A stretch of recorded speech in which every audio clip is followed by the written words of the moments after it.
There is something deeply, fundamentally unsettling happening at the Etihad Stadium right now. And if you aren't feeling the shivers down your spine, you simply aren't paying attention. While the rest of the world is busy arguing over Phil Foden's haircut or Erling Haaland's latest Viking photo shoot, a quiet, surgical heist of the century has just been completed. We were told that the Maverick was dead. We were told that modern football, with its rigid systems and its high press or die cult, had no room for the artist, the street footballer, the man who plays with a nonchalant arrogance that borders on the offensive. And yet, here he is, Rayan Cherki, the kid Lyon fans called unmanageable, the kid the French media said was too lazy for the elite. But here's the scary truth that nobody's noticing. Pep Guardiola hasn't just bought a player, he's successfully reincarnated a freaking legend. When you watch Cherki move, you aren't looking at a 22-year-old prospect, you are looking at the ghost of Zinedine Zidane wearing a sky blue jersey and a £34 million price tag that looks more like an insult to the economy every single day. The league thought they were safe because Kevin De Bruyne was aging. They thought the creative tap was running dry. They were wrong. The monster has just been born and it has a French accent and a Rabona that will haunt your nightmares. Let's talk about the Lyon problem. For years, the narrative around Cherki was that he was a luxury item you couldn't afford, a TikTok footballer, great for a 15-second highlight reel but a disaster for a 90-minute war. They said he wouldn't run, they said he didn't care about the system, and for a while, the entire world believed the lie.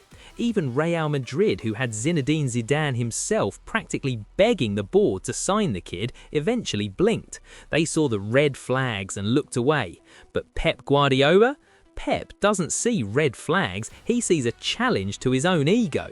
He looked at a player who was being thrown under the bus by French pundits and saw exactly what he saw in a young Phil Foden, unfiltered, raw and terrifying genius.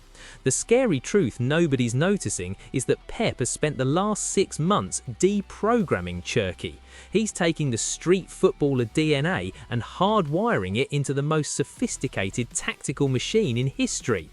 Pep recently dropped a quote that should have terrified every manager in the Premier League. He said, and I quote, "A blind guy, a blind woman can realise that was a fantastic goal, but what I admire is not the skills." Wait, what? Pep Guardiola doesn't care about the fact that Cherki can dribble through a phone booth? No, he cares that Cherki is now doing the simple things. He's taking the Zidane-level flair and applying it with the clinical efficiency of a German accountant. This is the ultimate legend in disguise move. He's hiding a maverick inside a stealth bomber. You don't see it coming until your defense is already in ruins and the ball is in the top corner. If you want to know why the rest of the league is secretly shitting themselves, look no further than December 6, 2025, Manchester City versus Sunderland, a game that should have been a routine 3-0 stroll, but Rayan Cherki decided he wanted to commit a public act of humiliation. He's on the right edge of the box. He has the defender, Omar Alderete, exactly where he wants him, frozen in a state of existential dread. Now, a normal player, a system player, would cut back and cross with his left, but Cherki doesn't do normal. He performs a Rabona assist so perfectly weighted, so ridiculously accurate that Phil Foden only had to move his head 2 inches to score. That wasn't just an assist, that was a psychological war crime. The scary truth is that later he said he did it just for the fans because I want to give pleasure. Pleasure? Rayan, you just ended a man's career on national television. That is the Zidane energy, that I'm better than you and I'm going to prove it in the most flamboyant way possible vibe. And then, just to prove it wasn't a fluke, he goes to the Carabao Cup quarter-final against Brentford on December 17th. He starts centrally, he's running the game with a vision that makes you wonder if he has a drone hovering over the pitch. He picks up the ball 20 yards out, dummied a defender into another dimension, and arrows a rocket into the top corner with his weaker right foot. Do you realise how rare that is, to have a player who is equally devastating with both feet, who possesses the balance of a ballet dancer and the power of a middleweight boxer? This is the Zidane blueprint, the way he glides past players without seemingly accelerating. That ghosting movement is something we haven't seen in this league since, well, maybe ever. Now let's get into the juicy part that the accountants are trying to hide. Last summer, the entire world was obsessed with Florian Wirtz. Liverpool wanted him, Arsenal wanted him, City were linked to him for 100 million plus. But Pep, in his infinite bald wisdom, looked at the market and said, "Nah, I'll take the troubled kid from Lyon for a third of the price." City signed Cherki for £34 million. In a world where Antony costs £85 million and squad players go for £50 million, that is the most offensive bargain in the history of the Premier League. The scary truth that Arsenal fans are refusing to notice is that while they're relying on a perfect starting 11 to stay in the race, City have just added a Zidane-level game changer to their B team.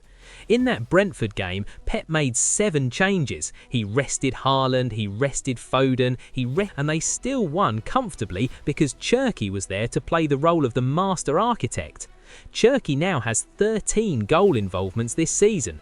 Only Haaland and Foden have more. He is outperforming almost every high-price signing in the league while playing rotation minutes.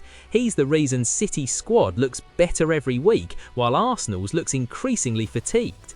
And let's talk about the Zidane comparison again, because it's not just hyperbole. Real legends don't feel pressure. Pep admitted it. He said he is a player who doesn't feel pressure. He's like a street player. When the lights are brightest, when the Etihad is rain-soaked and the title is on the line, Cherki doesn't panic, he does a yoga pose celebration, which he stole from Haaland, by the way, just to flex on everyone. He treats the Premier League like a Sunday League kickabout, and that is the most terrifying thing of all. So, here is the final scary truth that nobody's noticing until it's too late. The transition period for Manchester City is over. We thought the post-treble hangover would last years. We thought the league was finally open wide. But Pep Guardiola has spent his quiet time building a second dynasty around a player that everyone else gave up on. He's taken the most talented, most misunderstood Frenchman of a generation and turned him into a tactical weapon of mass destruction. Rayan Cherki isn't just a good signing, he's a legend in disguise. He's the bridge between the old flair of the 90s and the robotic perfection of the 2020s. He's the reason the gap to Arsenal is now just 2 points. He's the reason City are favourites for the Carabao, the FA Cup, the Champions League and the Premier League. The rest of the world can keep talking about work rates and pressing triggers. Meanwhile, Rayan Cherki will be busy performing another Rabona, scoring another 20-yard screamer and proving that while you were looking for a player, Pep Guardiola found a king. The scary truth is we were warned. Zidane told us, Pep told us, and now the Premier League is about to find out exactly what happens when you ignore the signs.